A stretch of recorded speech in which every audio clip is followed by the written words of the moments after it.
And these resources are available in over 100 learning resource formats. Unlike the traditional resources, it's available in ebooks, articles, thesis, dissertations, video lectures, audio lectures, manuscripts, cassettes, etc. In the recent past, we have been encouraging the educational institutions to set up NDLI clubs, primarily to promote the culture of reading, especially among the young minds. And today, we have over 3,767 NDLI clubs that are functioning across the country.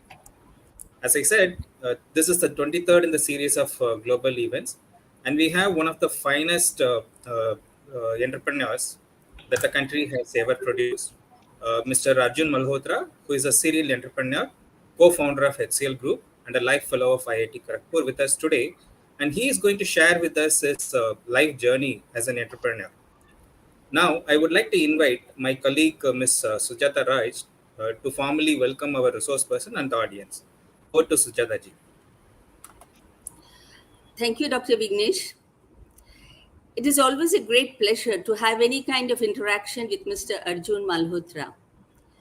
My acquaintance with Arjun goes back many years, not while in IIT, as he passed out the year that I joined, but as alumni members during different institute and alumni activities. And I have always found Arjun to be very professional, very helpful, and a most accomplished person. It's my privilege today to welcome Mr. Arjun Malhotra, a pioneer of the Indian IT industry and a serial entrepreneur, as he is commonly referred to. Arjun served as a chairman of Headstrong's board of directors before his acquisition by Genpact in May 2011. Prior to Headstrong, he was the chief executive officer and chairman of TechSpan, which merged with Headstrong in October 2003. He has a long string of entrepreneurial successes. He co-founded the HCL Group in 1975, taking it from a 6-person garage operation to one of India's largest information technology corporations. The first leading Indian entrepreneur to relocate to US, Mr. Malhotra took over HCL's US operations, which is now known as HCL Technologies, in 1989 and grew it to nearly $100 million annual revenues. In 1992, he ran the HCL-HP joint venture in India. And in 1996, he set up and ran the joint venture with Deluxe Operation. Arjun Malhotra studied at Doon School in Dehradun, graduated from IIT Kharagpur with BTech Honours in Electronics and Electrical Communication Engineering, and received the Dr. B.C. Roy Gold Medal for his all-round achievements. In 1985, he attended the Advanced Management Program at Harvard Business School. Arjun is on the board of governance of ISB Hyderabad and IIT Kharagpur Foundation. He is a past co-chair of the Global Pan-IIT Alumni Association. A life fellow of IIT Kharagpur, he was awarded Doctor of Science honoris causa in September 2012. Punjab Technical University conferred an honorary PhD on him in 2013. He is also a member of IPSS and was on the board of governors of the Doon School. He is a charter member of TIE, having previously served as the chairman of the global board.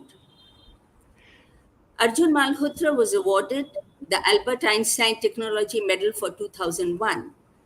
The Institution of Engineers India has named him an eminent engineering personality. For his contributions to the Indian IT industry, he got the DQ Lifetime Achievement Award. He is presently an advisor to a number of startups in the education and healthcare space. Today, Arjun is going to share with us his experiences on his long journey of entrepreneurship. And I'm sure all the participants here would pick up a lot of lessons from him. So without spending any more time, let me hand over to Mr. Arjun Malhotra now. On behalf of the National Digital Library of India, IIT Kharagpur, and the entire NDLI Club's fraternity, I feel honored and privileged to have you with us today. and look forward to hearing from you. Over to you, Arjun. Thank you, Sujata. Thank you very much for that very kind and long introduction. The problem with an introduction like that is that I can only go downhill from there. So I'll try my best to climb back up on that hill.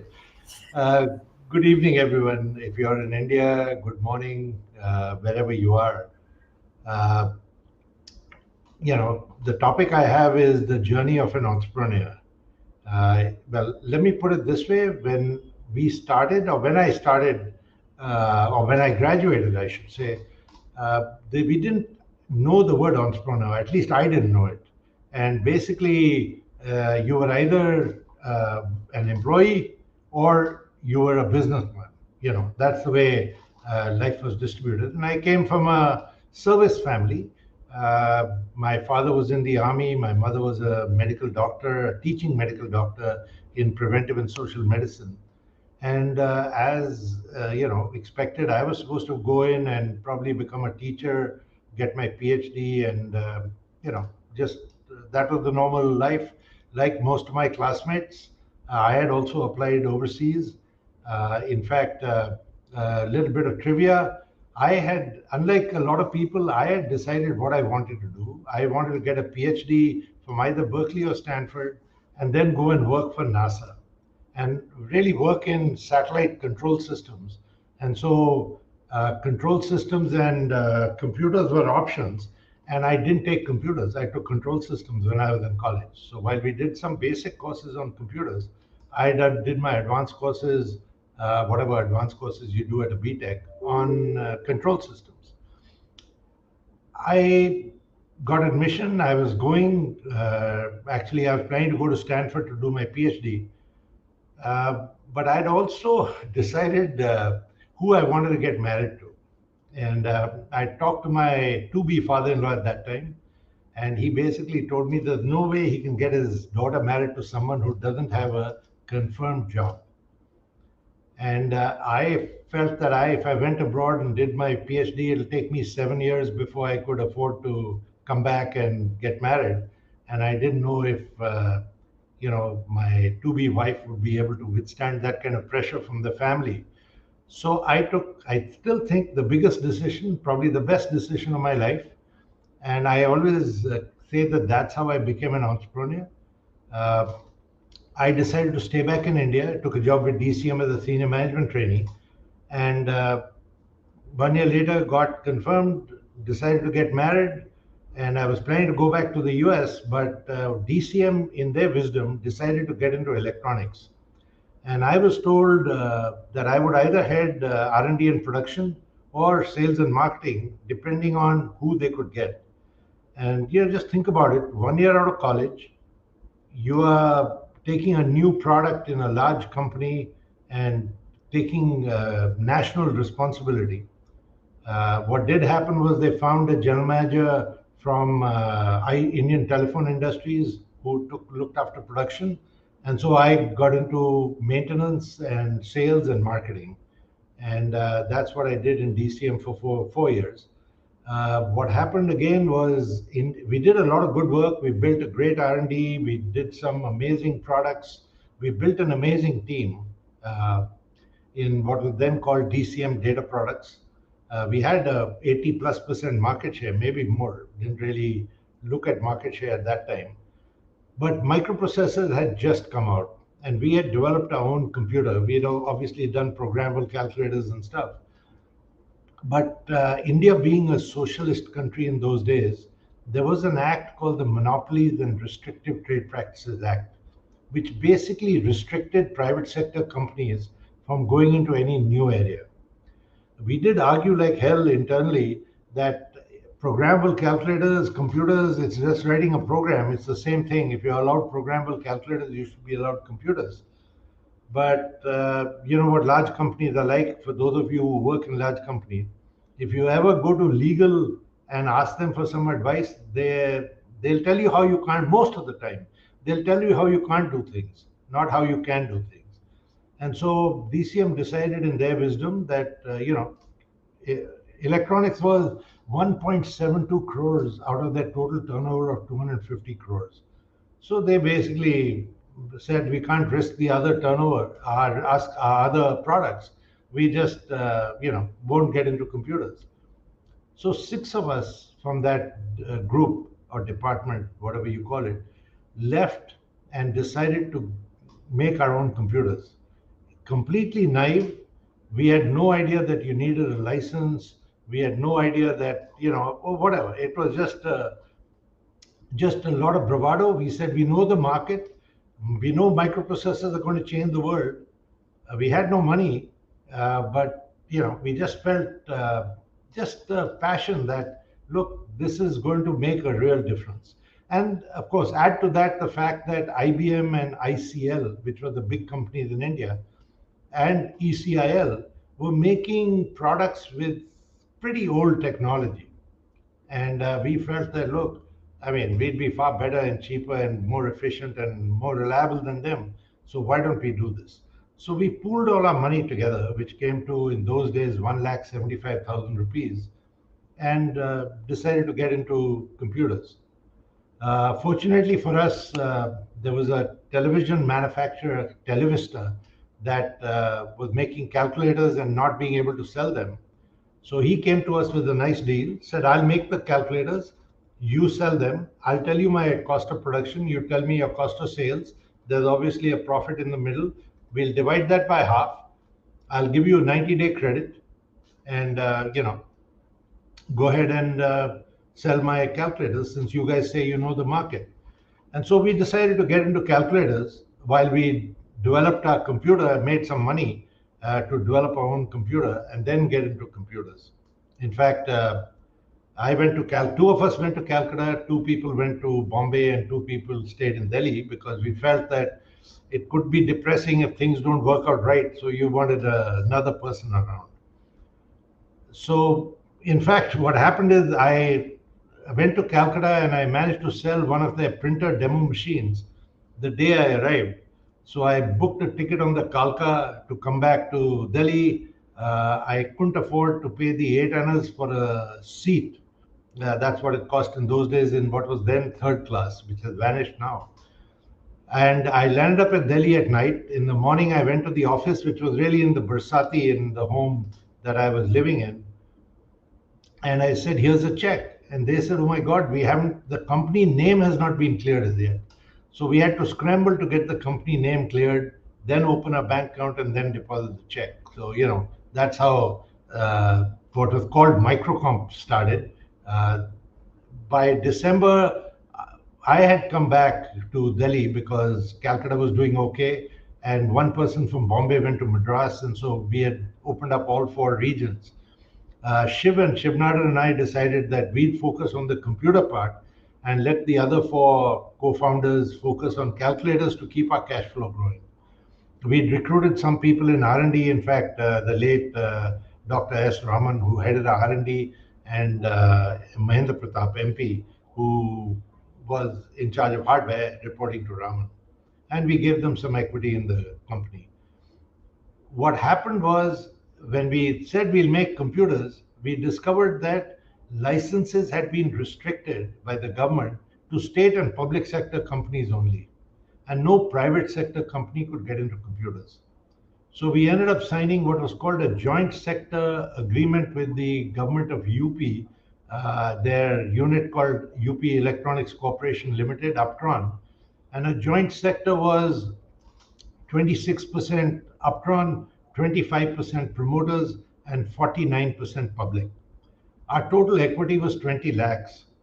So 9.8 lakhs had to go public, and the cost of going public was higher than that. So indirectly, the HCL founders owned 74% of the company, and the government owned 26%.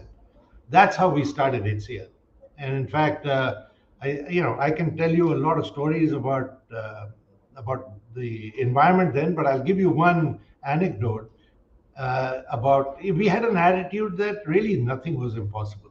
I mean, I can't think of that anything could have we thought that we couldn't overcome any problem. So when we made our first 8-bit computer, we used to take a 30% advance because that covered a bill of materials. Hardware had a nice margin then. And then we'd call the customer to the factory. He would have a look at the machine. He would give us a check for the balance 70%.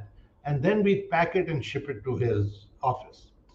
So we had our first customer come in, a company called Remfree and Son, which was a trademark attorney in Delhi, Jyoti Sagar, who's still a good friend. He came in, approved the machine, and we were packing it when someone in the factory asked us, "Have you paid your excise?" Again, naive, we said, "What is excise?" So they said, there's a production tax in India. You've got to pay a production tax if you produce anything. So we said, okay, we'll pay the excise. So we called the excise inspector and said, tell me how much I've got to pay. Do I have to pay it ad valorem, which is a percentage of the sale price, or do I pay it like a transformer, which was at that time 4 annas per kilogram by weight? So he went through the whole manual, the excise book. He looked at, there was nothing microprocessor, mini computer, microcomputer, there was nothing in the excise book. So he said, look, I can't tell you how and what you got to pay because I don't have a classification. So we said, what do we do? So he said, what you've got to do is write to your administrative ministry, who will write to the finance ministry. Then the finance ministry will give a notification, and that's the basis on which you pay your excise. So we started laughing and said, look, that's going to take 4 or 5 months. The ministry is writing to ministries. So he said, no, don't worry. It is revenue generating for the government. They'll do it in one day. So I said, okay. So we called our administrative ministry, which was at that time the Department of Electronics, which had just been set up because electronics was technically seen as the future for India. And we fixed a time to go present to them on Saturday. Saturdays, government and everyone used to work half days at that time. And so we went, spent most of Saturday morning giving them a presentation, telling them what we are, what we are doing, what our computer is, and told them, please write to the Ministry of Finance.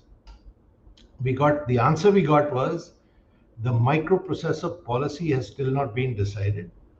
We expect it to take 4 years. So please come back 4 years later, and then we'll write to the ministry.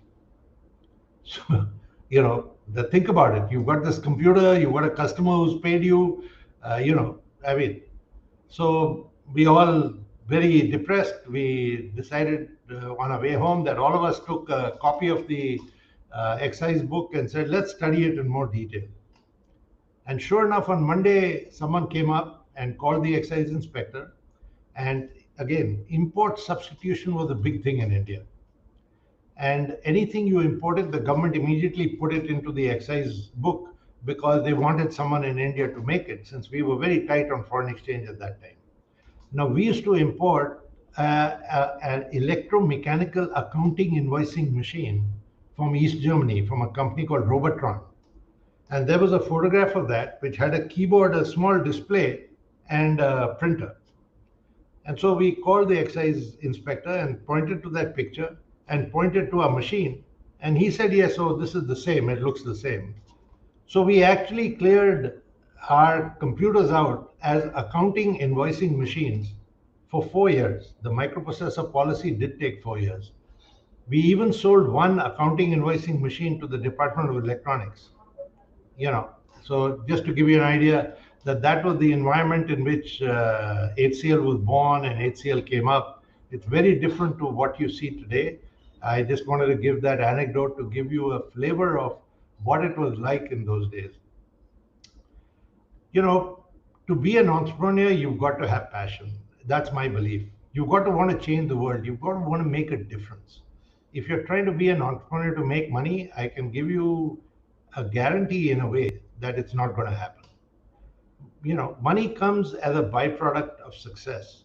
And so you've got to be passionate about what you do. And the reason I say that is a lot of times things don't work out the way you like, but at least you're not unhappy. You're passionate. So you feel you've achieved something by achieving what you set out to achieve, even if it doesn't monetize into something really big, right? That's number one. Number two, remember that you can't do it on your own, no matter how good you are. You've got to have a team, right? So try and recruit people or find a team. Recruit, I always say, recruit people who are smarter than you. And please, when you do that, listen to them. Don't just get smart people and then give them orders all the time. That doesn't work, right? And I think finally, build a structure, build an organization. Today I feel, it seems a lot of younger people get satisfied very quickly. You've got to build institutions. You've got to find a way to build institutions. You've got to find a way to build something that will last forever.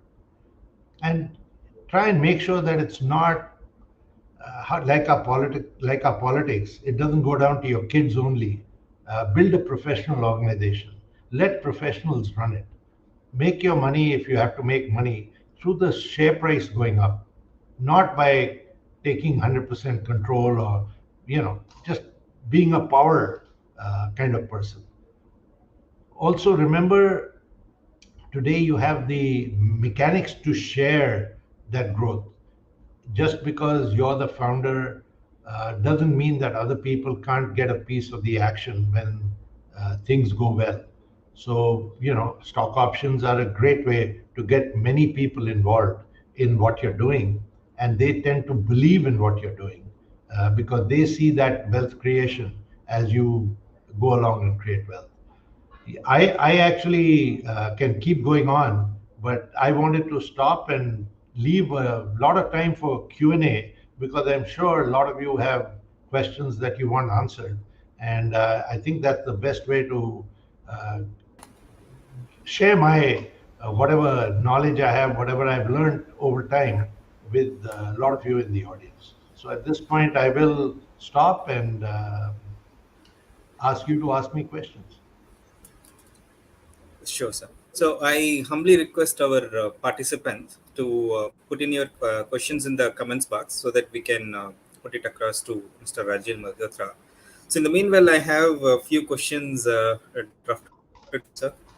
My Go ahead. first burning question is like, how did you win over your first customer? You mentioned about the Okay. first calculator you sold. How did you win over them? That's my first question. Oh, so when I talk about the first calculator customer, you know what? We had decided to get a little more aggressive on price. So while Televista would sell their printer calculator for 7,000 rupees, we decided that there was enough margin and we wanted volume. So we'll sell it for 5,500 rupees. So when I went to the Calcutta office, I asked the Televista sales guy, who are your hot customers, prospects? And he mentioned that Das Reprographics on Taratala Road wanted to buy, but he found the price too high.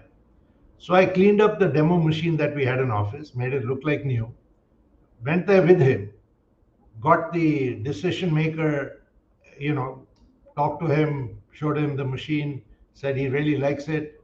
I said, okay, I want to make the sale. What is the best price you can give me? So he said, I'm willing to pay you 6,000 rupees to buy this calculator. So I told him, look, if you give me the check today, right now, I'll give it to you for 5,500. And so he took the machine, gave me the check, and we came back. That's how we did our first sale. First Wonderful. sale in calculator sale.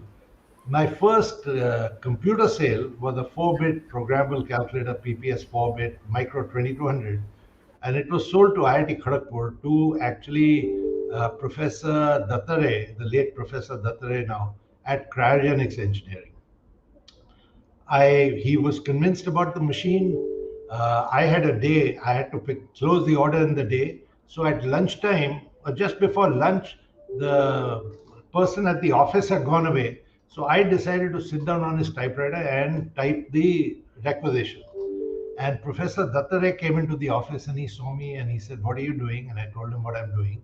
So he actually typed the requisition, signed it at lunchtime, went with me to the director's office, got it signed, got the director's peon to go with me to the stores and purchase office, and made sure that that guy made the order out that day itself so that I could go back to Calcutta with the order by the evening train.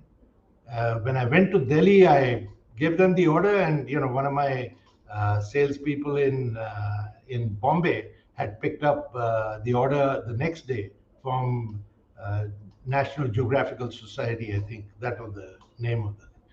So yes, yeah, it was nice to get your first order is always good. It gives you it first computer order gave you a lot of confidence that yes, this thing can sell, and it does it's something people want, and that's what we did.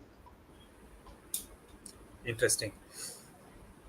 So, what do you enjoy the most about the entrepreneurship? What do you find the hardest about it? So Which one what do I you like? enjoy most, so entrepreneurship also has some phases. It's like bringing up a child. Initially you can set the culture of the company, very much like you influence a child and his or her values, right? Then there's the problem time, and the child becomes a teenager. Suddenly, whatever you've done or whatever you think you've done, you have problems. You don't know how to handle it. There are always issues. And then when the child becomes an adult, you have a different relationship. You become friends and stuff. Companies are the same. You know, initially you can get everyone to come into one room, give them, let's do this, everyone goes out and it's clear. As the company gets bigger, trying to communicate a message takes you a lot longer, not just to send it to everyone, but for everyone to understand exactly what you're saying. Number one. Number two, initially you're solving customer problem, product problems, by and large. When the company gets bigger, you're solving people problems most of the time. The technical problems, that if you're the head of the organization, those problems become, you don't have too much time for them. You're managing people. And so, I think as you grow, you have to learn how to manage people. Otherwise, have someone else do that for you, because that's the only way organizations grow, is if you have motivated people who have aligned behind a common goal and work towards it. Otherwise, you'll get the usual problem. I work very hard, but no one seems to appreciate what I'm doing. And people are working hard, but they're not working hard in the direction that you want them to work. And that becomes frustrating for everyone. Sure. So there's a question from one of the participants. His question is, I think her name is Shirisha. Her question is about what was the cost of each microprocessor at that time? Well, microprocessor is a very broad subject. You had 4-bit and you had 8-bit at that time, and it all depended on who you bought them from and in what quantity. But they weren't inexpensive. They were fairly expensive. They constitute a fairly important part of what your total cost was. But do remember, at that time, hardware, there was a lot of margin. In fact, we used to give software free. So when we made our first 8-bit computer, we used to give one application free if you bought the hardware, within the price of the hardware. That's how it was in those days. Hardware had nice margins, but you didn't scrounge on what you made. So, you had double-sided PCBs, you didn't have multi-layer, but you had gold-plated holes when you did the through plating on them. You had gold-plated connectors, on the PCB. So you didn't scrounge, you didn't use cheap plastic, you didn't use high-impact polystyrene when you made the cabinet. You used ABS, and you had a mold. Yeah, for your keyboard, you used reed keys. So you actually made machines that were much more reliable than what people did subsequently, because they had to squeeze costs on hardware, because hardware margins got really squeezed. So it was very different.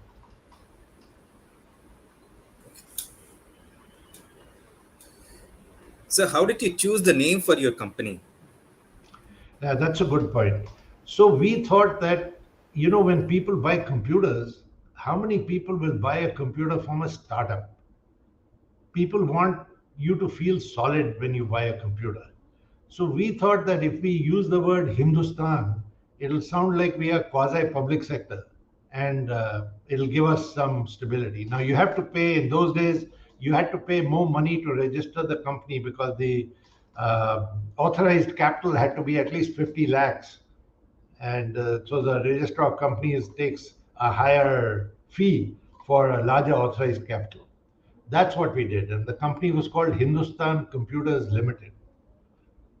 And because we were a joint sector, a lot of times we got away with people thinking we were a public sector organization. And the other coincidence for us that worked out well for us is the day we announced our commercial computer, the HCL 8C as we called it, we took out full page ads in every newspaper in the country. I mean, Deccan Herald, Deccan Chronicle, all the major newspapers. The headlines were that IBM and Coca Cola were leaving India. If you remember 1977, I think it was, when the government decided that they had to, they weren't going to let them import computers or let them import the formula. You had to do the formula in India for Coke, for Coca-Cola. And they decided not to do it. India was not a big enough market. And so they decided to leave. That was the headline in the papers, and we had taken out an ad by coincidence the same day. So in a lot of people's minds, we sort of replaced IBM, and that and you, when people ask you that, you don't have to say yes or no. You just shrug your shoulders and say, yeah, that's what lots of people think. You keep the answer a little vague, and it sort of works in your benefit. Sure, sir. There is a question from one of the participants. Like most of our audience are the college-going students, primarily the engineering and arts and science college students. So, if you have to give them some ideas, business ideas or ideas that can work, which can help them in pursuing it further, what are those ideas that you can give them, sir? So, I would just say look at everything around you, and you got to start thinking a little differently.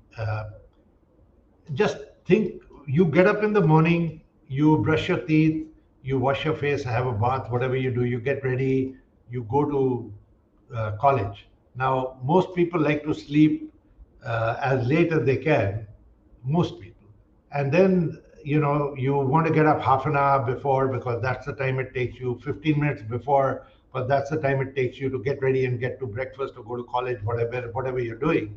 Try and look at the steps you do in that period and try and see if you can work the steps in a different sequence and save time. If you start thinking that way, of every time you look at a issue or something you do, you look at how post office works, you look at anything and try and look at how you can make it more efficient. I think the minute you start thinking that way, whatever you're doing in life or wherever you see inefficiencies, there is an opportunity to make it efficient. And if that efficiency can be made a process, can be institutionalized, then, and if it can be monetized, you've got an idea to do something, right? Just keep thinking of it that way. That's what I try to do.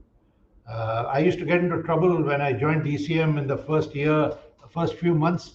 They took us around every unit and said, you got to write a daily report. And what they expected was I met this guy and I saw this and I did that and whatever. I used to do it a little differently. I used to say, ask questions as to why were they doing something in a particular way. And I used to get a lot of flack saying that, hey, you're straight out of college, you don't know anything. Are you trying to tell people who've been doing it for 20 years that they are not doing it right? And I used to say, no, I mean, I'm not saying that. All I'm saying is, why can't you tell me what I'm saying is wrong? Instead of giving this 20 years, people have been doing the same thing. And I nearly got thrown out of DCM in my first year because I was just asking too many questions. Fortunately, I was an electronics engineer and there weren't too many electronics engineers and they decided to get into electronics. So I sort of became important. Otherwise, I might have been abroad right now instead of, working at that time instead of working for DCM. But that's the way it is. So you've got to, I mean, I'm not saying get aggressive and do that, but in your mind, you have to ask those questions. And if you ask those questions, I guarantee you at some stage, you'll find an opportunity that you will be able to create into a company. So there is a question from Ms. Rajeshwari about how do we encourage the students to go for startups? So I don't know if you want to encourage students to go for startups. It's something they feel themselves. Look, everyone wants to be in control of their own life. I mean, I think that's a truism for 99% of the people. Everyone would maybe a wrong statement. And if you want to be in control of your own life, then you have to be an entrepreneur. Working in a company, unless you get to the top, you're never in control. And even when you're at the top, you're probably working for a board of directors or for whoever the owner of the company is. So you have to, I think most people want to, all you've got to do is give them the confidence and the tools, right? And get into the head that failure is not the end of the world. You know, I mean, you do get questions wrong in a math exam. It's not that you got 100% your whole life, right? And so that is a failure. But what does it do? It motivates you to make sure that the next time you don't make the same mistake, and the next time you prepare a little better for that particular exam or for your math exam. That's life. That's the way it works with companies too. In fact, I was surprised in India when we used to recruit again in my time. If someone had changed too many jobs, you looked at them negatively from a recruitment point of view. When I went to the US in 1989, I talked to people. I still remember there was this person who had changed 12 jobs in about 12 years. And they had applied, and I was wondering, should I even talk to this person? So then I decided to find out what happened because I was intrigued. And I asked them, why did you change so many jobs? And he said, because I know I'm going to make my $1 million in this job. I wasn't going to make them in the earlier jobs. And so that's why I want to apply here and work with you guys. And, that's just a way of thinking that, hey, I know I'm going to do it. I'm confident about myself. And, if I find the right environment, that's where I'm going to work. So just encourage people, give them the tools, give them self confidence, make sure that it's very easy for people who play sports because you don't win all your matches or games or say or whatever. You lose some, and you learn how to live with that. And I think that's an important lesson all our people should be taught. Maybe all of them should play games. That way they'll learn that lesson automatically. Sure. Now, So there is I a have another question question. from Pranit. Should we do what we love or love what we do? What is the subtle difference between them? You know, let's put it this way. If you have the opportunity to do what you love, you must do it. But if you don't have that opportunity, please find a way to love what you do. Because whatever you do, you have to give it your best, right? Otherwise, my feeling is don't do it. Go find something else to do. But even if you do something you don't like, you have to put your best effort in it. You know, I mean, at least that's what I was taught at IIT. That even subjects we didn't like, you had to go and study and make sure you did well in them. And then you don't like every subject, you don't like every teacher, you don't like the way some subjects are taught.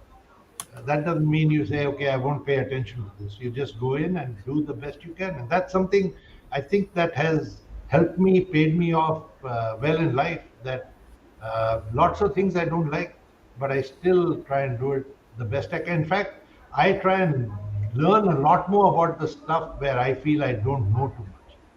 And some of them I don't like.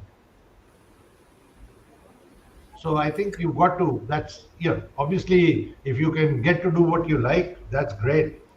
But let me put it this way, I don't know how many people know what they like and what they don't like.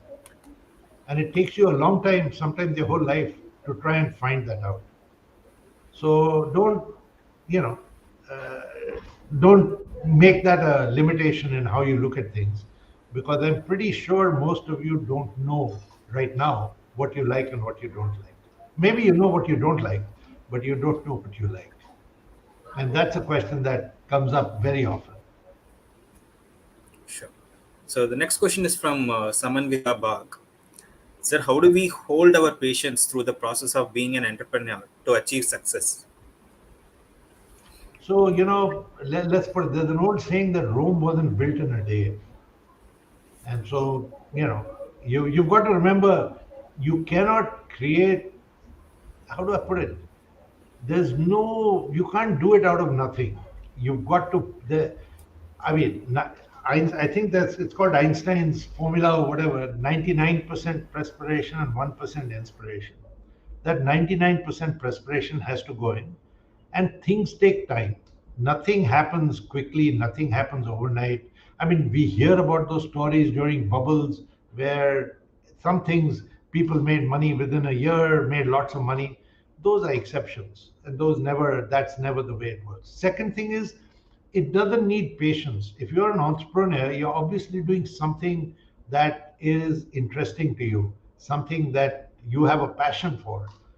Then the word patience doesn't come in. You're enjoying what you're doing. You want to do it all the time. In fact, the problem you should be asking is, how do I do work life balance when I get involved in something I like? Because you end up working 24 hours a day. And if you have a family, they feel, what the hell are you doing? You're neglecting us completely. And my experience was, initially I told them I want to make you financially comfortable. And that gets you away because, yes, they also feel, yeah, if I was financially comfortable, that would be nice. And then 4 or 5 years later, things are a lot better. They are financially comfortable. You're still working those crazy hours. Then they say, now why are you doing it? And I thought about it and said, I'm doing it because I'm enjoying it too much. I'm just having too much fun, and that's really what it is. So, and again, patience. When we started HCL, as I mentioned to you, we had 1,75,000 rupees, and you had to have an office in Bombay. Bombay was 60% of your market for computers. You couldn't rent an office in Bombay. If you rented, you had to pay the value of the office as down payment. That was the way it worked in those days because the rent rules were quite crazy. So we had to buy an office in Bombay. So basically, we spent, out of the 1,75,000 that we had, we spent 1,25,000 to buy that office in Bombay. So the working capital on which HCL was built was 50,000 rupees. 10 years later, we decided to, company was doing well, 2,000 people. We were all over the country. We had just become the largest computer company in India. And we decided to have a little celebration and went to Udaipur to the Lake Palace. And we rented that boat they have, and we were out on the lake having dinner. And we started doing a little introspection. And really, the return from the 1,25,000 we'd invested in the real estate in Bombay was better than the return from the 50,000 that we had done for the company. Forget salaries and how many employees and taxes and all. But if I was looking at wealth creation, that real estate investment gave me a better return on than the 50,000 it gave me after 10 years. So, times, as I said, were different, but that was the way it was. Things changed after that, but yes, um, that was life. Sure. And you can't build Rome in a day. So if you're building an institution, have patience. Build something that will go on forever, or that will stay for a long time. That's ultimately everyone's dream. So this question is about how do you manage the stress and mental health, especially in the young generation, because they, as you rightly pointed out, they want everything soon. So how do we manage that mental health and stress, especially for the young minds? Yes, you got to find your own solution to that. And basically, my solution was, I listen to music, and I find music relaxes me. Number one. Number two, I don't work when I'm on a train or on a plane. I get into a half, I'm not fully asleep, not REM sleep, but I get into a daydream mode. And in my mind, I look at scenarios and try and see what solution. If I was put in that kind of scenario, either with a customer or with some problem, how would I? What are the options or the alternatives I have to solve them? And that's what I do in my head, and it sort of relaxes me. But I found that when I do that, invariably within 6 to 8 months, I've come up with a scenario that's somewhat similar, so I have the answers. Or I at least have a start point from which I can start getting the answers. And so that's how I do it. Uh, some people meditate, some people do exercise, but you've got to. I don't know how many of you do yoga, but If you do yoga, then when you do your shavasana, 5-10 minutes of the shavasana, and you're mentally completely rejuvenated. At least I feel I'm completely rejuvenated. And when I grew up or when I was younger, we would party till dinner was never served before midnight. So you'd party till 1, 2 o'clock, and you'd be in office at 8 o'clock next morning. Taking reports, doing things, or even before that. Because I remember when I used to go for my shower, trunk calls wouldn't happen during the day. You never had a chance. So people would call early morning. So I'd be in my shower when someone from Madras would call, and I'd tell my wife, okay, just keep him on the line because the line got disconnected, wouldn't get connected again. And she'd listen to me every day. So she'd ask him, has the payment from Ashok Leyland come? Has this happened? Has that happened? And he'd say, your wife knows everything. I said, what do you expect? Early morning, I'm talking to you, she's listening to it. So when you're sort of getting ready or wiping myself before I can come out of the bathroom, obviously she doesn't want to waste the time on the phone, and you're on speakerphone, I can hear you. So that was the way things worked in those days. And you just have to, it's meditate, do your own thing. You know, the other thing I try and tell myself is I don't worry about a problem unless my worrying can change the outcome of the problem. So when you have a problem, think of solutions. And maybe I'm an engineer and that's the way we are taught, but I don't worry about problems. And sometimes I get into trouble because, my wife tells me you're like a machine. You And I keep telling her, but you do need a solution. There's no use saying I'm worried about something. It doesn't solve anything. Yes, I also worry, but that's not my prime mental concern. At that time, my prime mental concern is to find a solution. Great. So, how do you handle disagreements, especially with your partners, your investors, your employees? So, you have a whole set of stakeholders to handle. So, how do you handle disagreements from your experience? So, okay, so it's different with different people. So let me do the employees first because that happens much more often than with others. So with the employees, if you have in my view, if you're fair and people see you as being fair in terms of what you do, most people will accept your decision if they think you're being fair, even if they don't like your decision. That's been my experience. But then you have to be fair when you look at everything. You can't be biased because of someone or a friend's son or whatever. You can't do that. You've got to be completely transparent and fair. It's not an easy thing to do, but ultimately, if you can get that as your image in the organization and the culture in the organization, I think you'll do a great job. Right. Second thing is try and be honest. So when I deal with investors, I try to be upfront with them. I try to tell them, right, not every time things work out the way you want or the way they want. But if you're upfront, they know you're telling them, you're giving it to them as it is.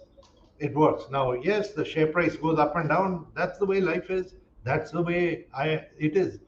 Not everything goes the way you want it to go. So I try to be, obviously, I don't discuss cash flow with every employee, but I try to be fairly clear so that what you see is what you get. So it's very easy for people to then work with you because they don't have agenda. I hate working with people who give me half the story or half the truth. And my logic is very simple. I don't have to work with them. Right. If I think someone is trying to play politics or do something, I don't have to work with them. I just avoid them, whether they are a vendor or whatever. And that people get that message and they are upfront with you. They tell you if they have a problem, you try and help them if I can. If I can't, I tell them I can't help you with that problem. And the same thing is true with your partners. One thing we did, there were six of us. It's very easy to do things when you don't have money. So we put in because we said everyone's going to be in a different part of the country. We put in very strong audit controls. The nice thing is in computers, no one pays you cash, at least not in the old days. And so you didn't have to worry about cash, that someone got how much cash did he get or give or whatever. So it was all by check. So that made life simple. When the company grew, and of course you had no cash, so what's the use of talking about it? When the company grew, there was talk because that in those days tax was at 70%. So it was tempting to take money out of the company without paying tax or getting quote unquote black money. And we talked about it. It's not that we didn't, the founders, but we felt that people were joining us, really good people were joining us because we were running a professional company and we were completely transparent.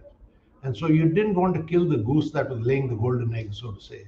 And so we decided that, hey, if we have to make any money, we'll make it through the stock price or the stock value, not through milking the company. And that I think was, when I look back, I think the biggest thing, the biggest, how do I put it, the biggest benefit that HCL did to the industry, to the country, was that it showed that an Indian business house could actually run professionally and still create wealth. And that became, in my view, that was how the IT industry grew. And I think that's our biggest achievement. No one tends to talk about it because everyone thinks that's what everyone should do. And yes, that's what everyone should do.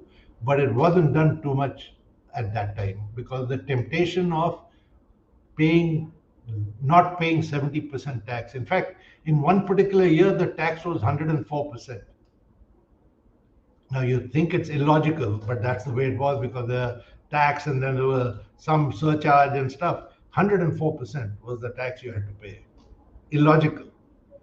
There was also a wealth tax, which meant that if I had shares, I didn't sell them, but they went up in value, I still had to pay tax. That was how India was in those days. It's all changed now. And so you live in a much simpler environment. Amazing, sir. So one last question from my end before I hand it over to Sujata ji and Indrajit da. Do you use social media to network, sir? What are your takes on social media?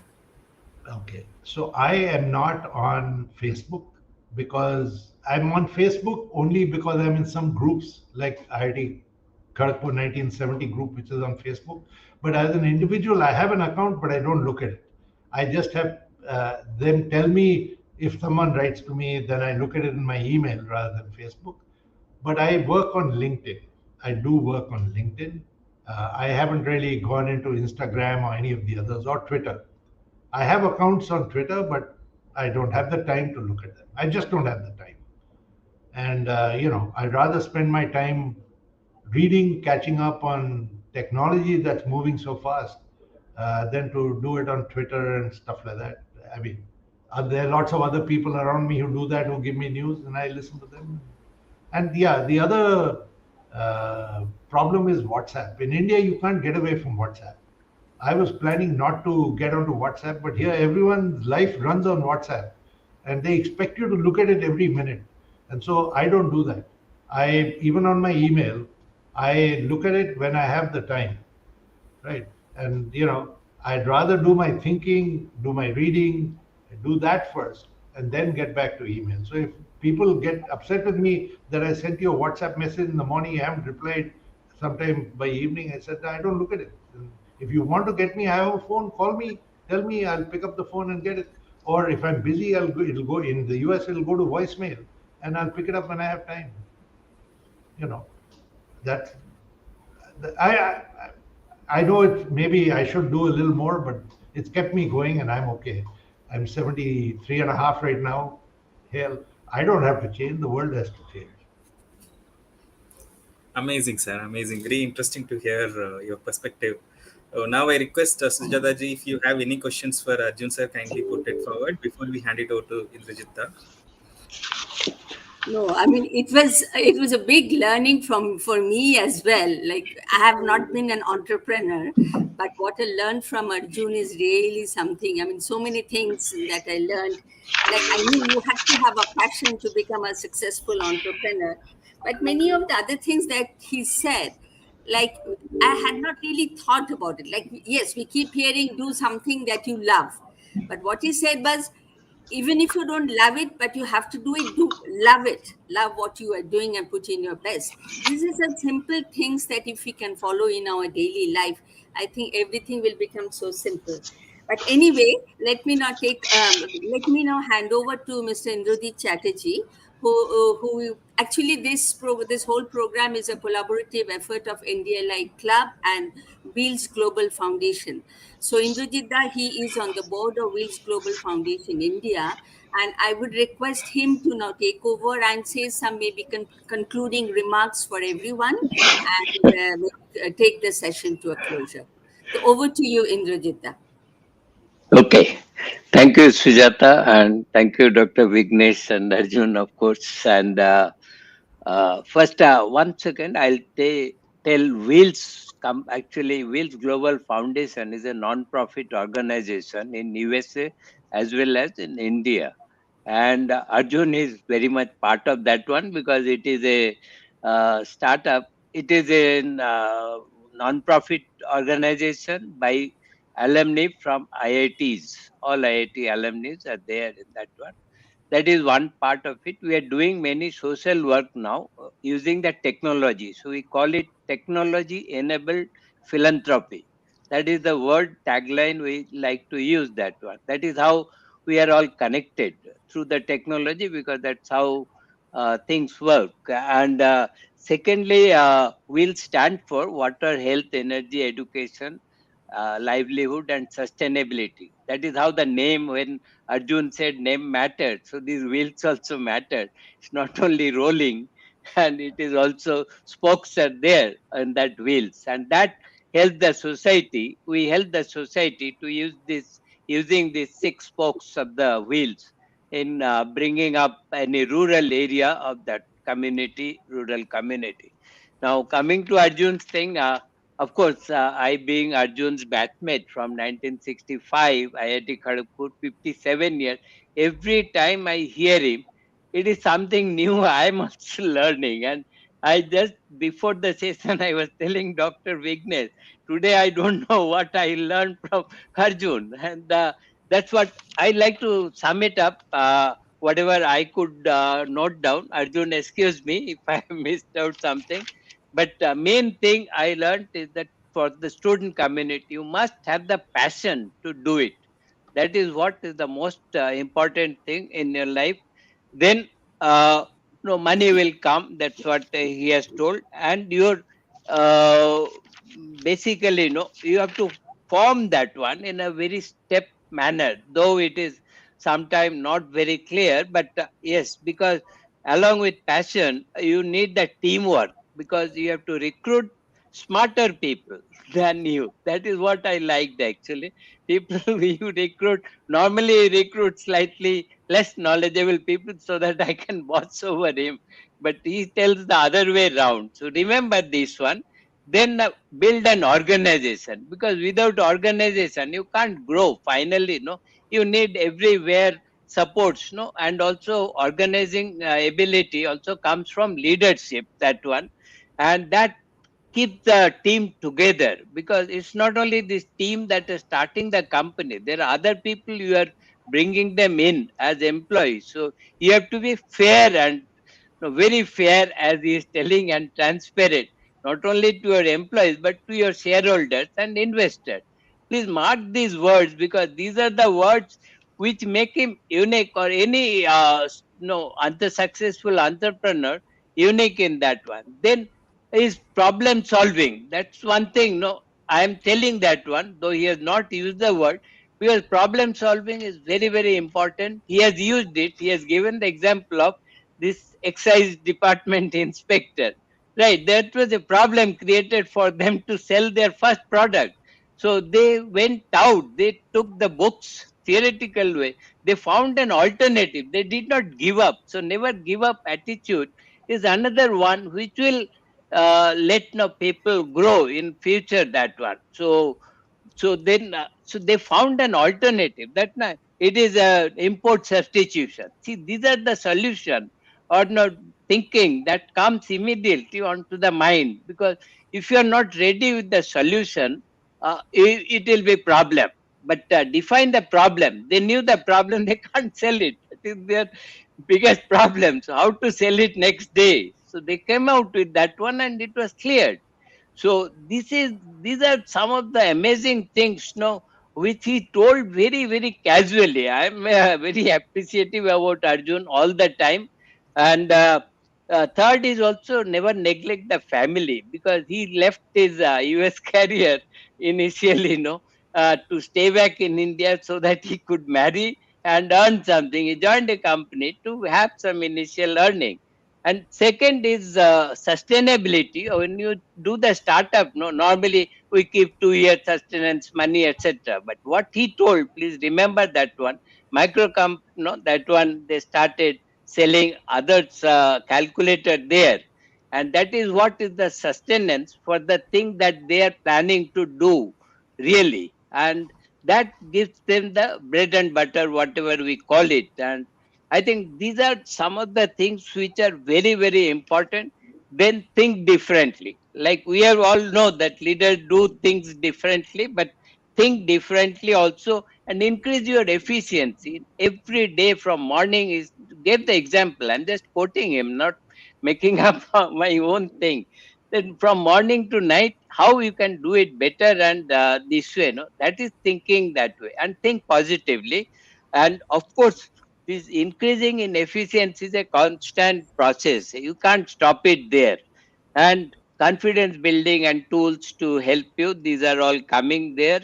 And one major important thing he has told, which we all know also, that failure is not the end of your everything. That is actually learning from the mistake is actually the biggest opportunity. Okay, I made a mistake, but I have learned this one. So that is my knowledge gained also in the process. And that's where I feel. But he's another important thing which I feel as a product person, product development person, the time of introduction of the production, no, of that product is very, very important. Like company like Apple also failed initially because their timing was not all right. So their product came the exact time India needed that product, and it was not available. Import substitution he has used. So it gone to my head that yeah, this is the product people are looking for, waiting for, to make them available at the price, that is they can afford. Affordability is very important for any company. So affordable price, 7,000 rupees to 5,500. Though he was offered 6,000, he did not take it. See the honesty part of it. Here it comes the honesty. They decided the pricing 5,500, and then that person offered 6,000 rupees, but he got it, he gave it for 5,500 and not taken 6,000, even though it was his first sell. See, these are the things which are appreciated by everybody in the world. Please understand why we appreciate a person, no? Because of his integrity. That is a thing very much important. And he's also team work. No? He should be a team worker also, and not just talk about myself and this one. And I really I don't know how to thank him on this platform, because I heard him so many times, and I really am passionate about not missing his talk anywhere at this. We are all 72 plus actually now. So uh, but my last thing is actually my sincere thanks to Dr. Vignesh and to NDLI Club, as well as NDLI, with whom we have signed a collaboration document, because they have given us the opportunity to interact with the student generation, and that is the biggest thing. No, so many people we won't get immediately in one platform. It's thousands of people you are giving. So thank you very much, and thanks Sujata, COO of NDLI, and also no Wills, our chair of the Eastern region, and of course all the audience, the student generation. It is actually my thanks will go to you for listening to this one, no? For 1 hour, having patience at this time. Maybe it's evening in your part there, but extremely good. And Friday evening normally students are used to different work, but not listening to this thing. But I really appreciate your presence in this one. And of course, my last thanks to Arjun Malhotra, and I really give my salute to him actually. Not my classmate or anything. I never take advantage of that one because he's a man. See what Sujata did not introduce, more than entrepreneur, everything, he's a human being that and polite person. See, anybody can approach him. It's not easy job. Please understand. So I am telling, requesting all the audience to reach out to him with any question through Dr. Vignesh or no Arjun, whatever way. I am sure he will answer all your queries for years to come. He always does that one. Today I told it on behalf of him. Thank you, Arjun. Thanks, So, everybody. thank you. My ears are Thank you. burning, but thank you, Indrajit. Bye now. Thank you. Thank you. On Thank you. behalf of the National Digital Library and the Wheels Global Foundation, we are very thankful to Mr. Arjun Malhotra and Mr. Indrajit Chatterjee and Sujata Rai for being here and being an amazing resource and sharing their 75 years of collective or maybe 200 plus more years of collective wisdom with all of us. Uh, with thanks to all the participants who were here throughout the session, and we will be able to give you the certificate of participation by Monday evening.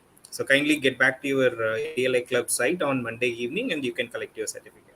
Thank you so much. Once again, we would like to thank the entire panel for this session. Thank you. Thank you. Thank you. Thank you, Vignesh. Bye bye. Bye.